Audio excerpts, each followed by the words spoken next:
Hey guys, welcome back to another video. Jebber Game and Jaws here, coming to you on October 26th, 2020, with a anniversary video for the PlayStation 2. It was 20 years ago today, October 26th of 2000, that the PlayStation 2 launched in North America, and it was a very, very momentous day for me.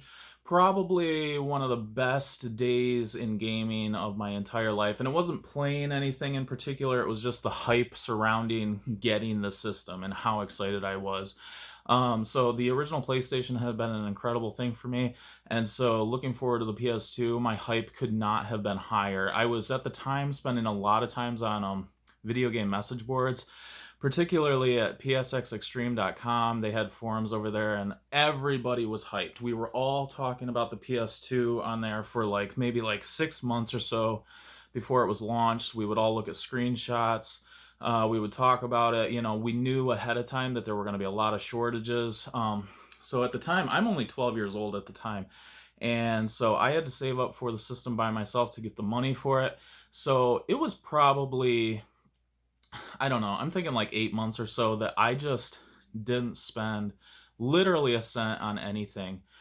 There were so many days where I'd be hanging out with all of my friends and we would just, kids in the neighborhood, 12 years old, we would spend tons of time like skateboarding, playing video games, riding around town on our BMX bikes, and all the time between all these activities, we would run to the gas station and pick up candy bars, pops, soda, beef jerky, what have you. And for like 6 to 8 months, something around that time, I just I wouldn't buy anything. I remember so many times being so desperate because I just wanted to go get some snacks with everybody, but I would just hold out my resolve because I was like, no, I am getting a PS2 on launch day no matter what happens. And so I also didn't have an allowance, so I was saving this money up by doing lots of odd jobs. I had to carry wood in for my grandpa, mow the lawn for him or different people around town. I would do lots of odd jobs for people in our town, snow shoveling, cleaning out gutters. I remember one time, this old guy from our church came over and gave our family way more cucumbers than we could possibly take. So my mom had the idea and she was like, why don't you just take them door to door and sell them four for $1? So I literally did that. I was carrying this big box of cucumbers all around town selling them. So these are just some samples of the ways that for months and months and months I was working so hard to save up my $300 plus tax for a PlayStation 2.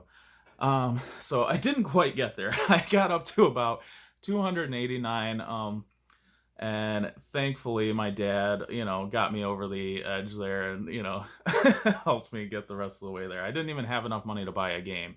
Thankfully, the PS2 did come with a demo disc, and I was able to play a lot of games on that. I particularly spent a lot of time playing Tekken Tag Tournament on the demo disc, and I think you could only play with 2 different characters, but we would just went crazy with it, and it was super nice that it was backwards compatible, so I could play my PS1 games. I don't even remember what happened to my original PS1. I have thought about that so much, and I wish so badly that I could remember. I'm sure that it didn't die on me. A lot of people's PS1s died on them. I'm guessing that I must have sold it or given it to a friend or something like that. But anyways, so I was very, very concerned that I wasn't going to get a PS2. So I talked to my parents about it for weeks and months in advance. They knew the whole time that I was saving up for this thing. It was a little bit tough for them, I always had that schism with my parents a little bit about especially my mom, about not wanting us to be spending all of our time playing video games. And is this really good? I don't know. But I was able to talk them into I really want a PS2. I already have a PS1. I want a PS2 so bad. So 20 years ago exactly today, October 26th, 2000, I got up really early in the morning with my mom and dad, and we drove to Target. This was before my dad had to go to work, so it was still dark out, everything. It was dark and cold, and we pulled up to Target, and there were already people in line, so I'm getting nervous already. It's oh crap, are they all going to be gone?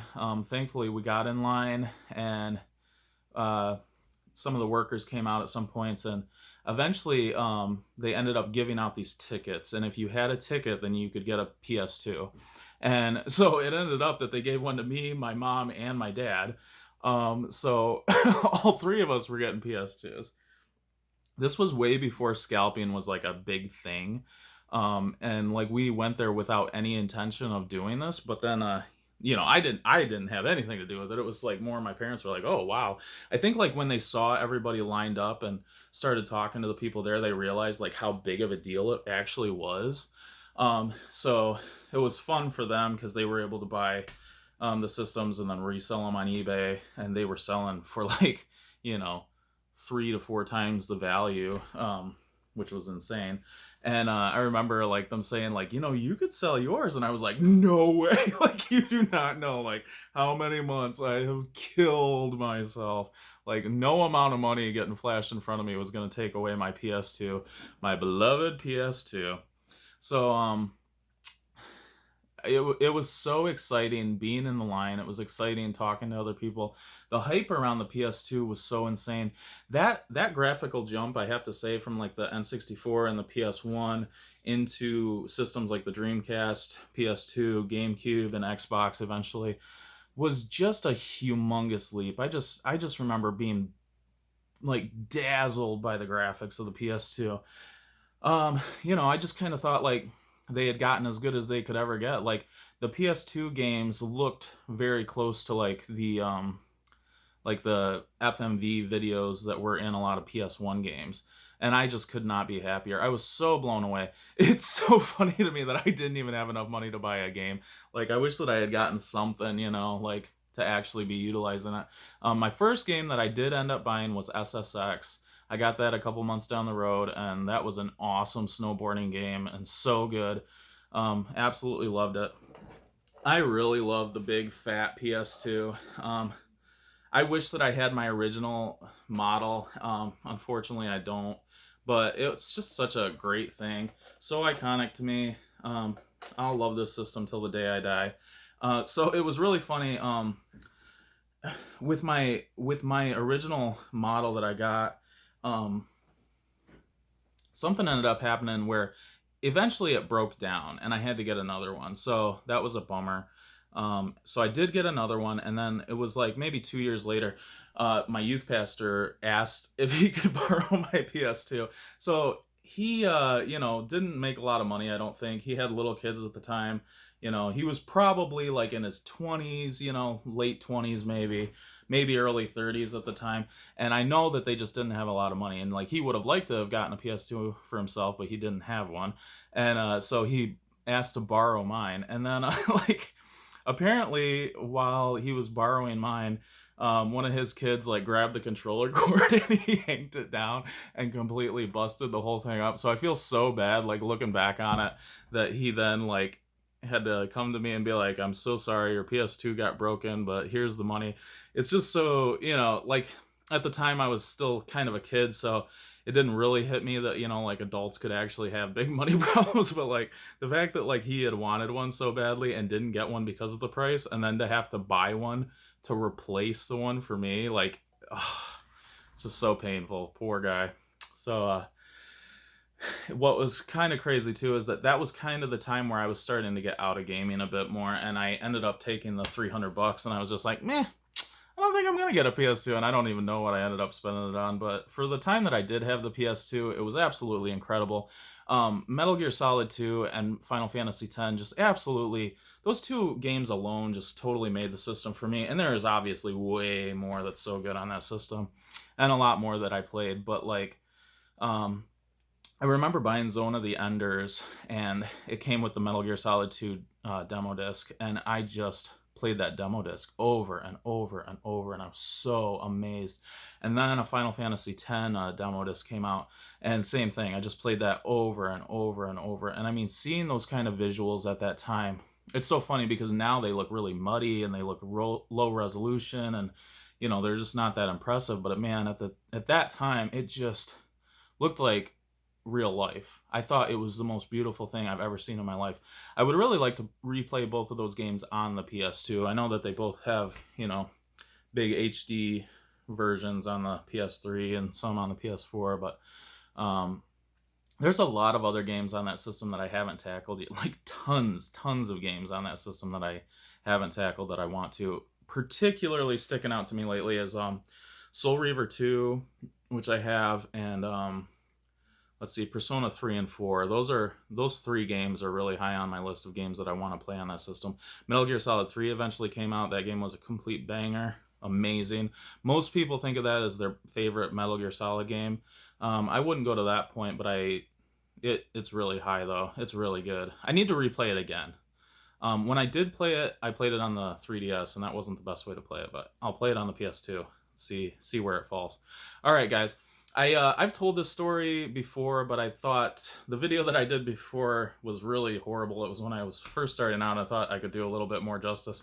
So just so thankful for the PS2, thankful for this gaming hobby, thankful for the amazing memories, thankful for my mom and dad getting up and taking their 12-year-old kid to the store. You know, I'm so glad that I get to look back on this period of time where I had something that I was so hyped about, so excited, that I saved up and saved up and saved up for months and months and worked hard, and the payoff was actually worth it, and just so fun. It's one of my most favorite memories, and I'll never forget standing in that line. I'll never forget when they gave me the ticket and said that means you get it. It was like everything in me just was like, because like even standing in the line, I was scared. I didn't know. I was like, you know, maybe they don't have enough for everybody in line. Like, are the people in front of me gonna get it? But I'm not. And man, when they finally gave me that blue box, oh, it was like the best payoff in the entire world. There continued to be shortages for a very long time after that. And I remember going to the store regularly. Anytime that like my mom was going to the grocery store or something, like I would always go to the gaming section and just check in to see if they had any PS2s. And I just remember it was so long before anybody was able to just easily go in and buy a PS2. It's amazing that you can pick them up so inexpensive now. To think that this thing costs $300, and that was 20 years ago. So with inflation, I mean, what would that be, like 400 or so? Definitely more than 300. So, great memories. I'll never forget that day. It was a good time. Coming home that day with it and playing on the demo disc with all of my siblings too, man, that was like such a blast. Playing that Tekken Tag tournament just over and over and over, and everybody was just so mesmerized. It was exciting. All right. Hope you guys had some good PS2 launch memories. Hope you're able to commemorate the PS2 a little bit on the anniversary today. And I'll wait to see you guys in another episode. Peace. Jebber Game and Jaws out.